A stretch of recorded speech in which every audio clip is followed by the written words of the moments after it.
क्या आप सोच सकते हैं नाचना मौत की वजह बन सकता है?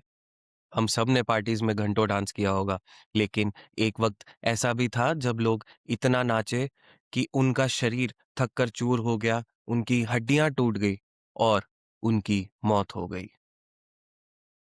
आज हम बात करेंगे हिस्ट्री के सबसे अजीब और मिस्टीरियस घटना की, द डांसिंग प्लेग ऑफ 1518।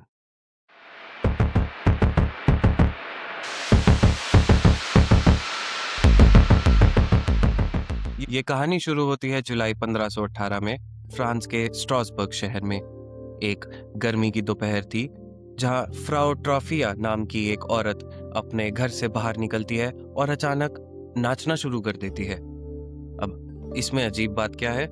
अजीब ये था कि वहां ना कोई म्यूजिक बज रहा था, ना ही कोई खुशी का माहौल था।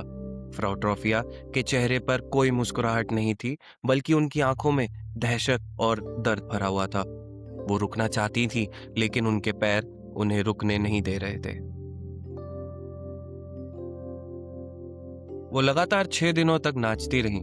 उनके पैरों से खून निकलने लगा, लेकिन वो तब भी नहीं रुकी। एक हफ्ते के अंदर 34 और लोग उनके साथ शामिल हो गए और एक महीने में ये संख्या 400 लोगों तक पहुंच गई। अब आप इमेजिन कीजिए, शहर की सड़कों पर सैकड़ों लोग एक साथ नाच रहे हैं। ये कोई सेलिब्रेशन नहीं, एक नाइटमेयर था। लोग नाचते नाचते गिर रहे थे, उन्हें हार्ट अटैक्स आ रहे थे, स्ट्रोक्स पड़ रहे थे, लेकिन जैसे ही वो होश में आते, वो फिर से उठ खड़े होते और नाचना शुरू कर देते। अब ऐसे में सवाल ये उठता है कि अथॉरिटीज ने उस जमाने में, उस समय पे इससे रिलेटेड क्या किया? उस जमाने के डॉक्टर्स और रिलीजियस लीडर्स ने सोचा कि शायद इनके शरीर में हॉट ब्लड यानी कि गर्म खून बढ़ गया है। उन्होंने इसका इलाज क्या निकाला? इन्हें और ज्यादा नचाओ। उन्होंने शहर के बीचों बीच एक वुडन स्टेज बनवा दिया और प्रोफेशनल म्यूजिशियंस को बुलाया गया ताकि लोग दिन रात नाच सके। उनका मानना था कि अगर ये लोग नॉन स्टॉप नाचते रहें तो ये बीमारी उनके सिस्टम से निकल जाएगी। लेकिन इसका रिजल्ट, ये आइडिया एक डिजास्टर साबित हुआ।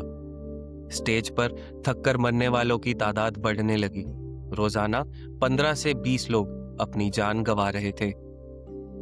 अब इसके पीछे का सच क्या था?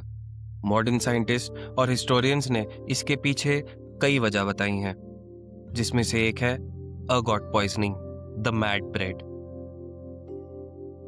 एक थ्योरी ये कहती है कि लोग अर्गॉट नाम के एक फंगस का शिकार हो गए थे, जो कि राई में पाया जाता है।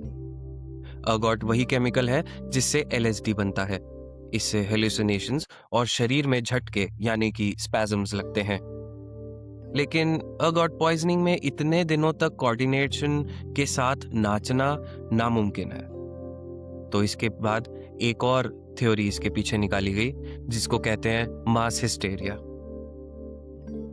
अब इस हादसे में सबसे ज्यादा माने जाने वाली थ्योरी है कि ये एक मास हिस्टेरिया था।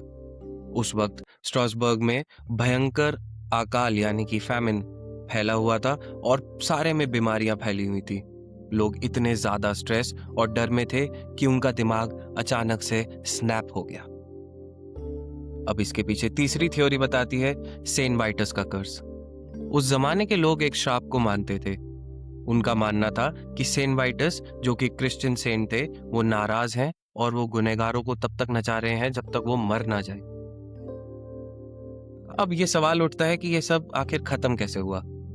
जब हालात काबू से बाहर हो गए तो बचे हुए लोगों को एक पहाड़ पर बनी रिलीजियस श्राइन पर ले जाया गया। वहां उन्हें लाल रंग के जूते पहनाए गए और प्रार्थना की गई। धीरे धीरे ये जुनून उतरने लगा और लोग होश में आने लगे। सितंबर तक ये डांसिंग प्लेग पूरी तरह खत्म हो चुका था। डांसिंग प्लेग ऑफ 1518 हमें दिखाता है कि इंसानी दिमाग कितना फ्रेजाइल हो सकता है। एक्सट्रीम स्ट्रेस और डर हमें ऐसी चीजें करने पर मजबूर कर सकता है जो लॉजिक से परे हैं। आज हम इसे एक अजीब और इतिहास की घटना मानते हैं, लेकिन सोचिए, अगर आज के दौर में सोशल मीडिया और आइसोलेशन के बीच ऐसा कुछ दोबारा हो, तो क्या हम तैयार हैं?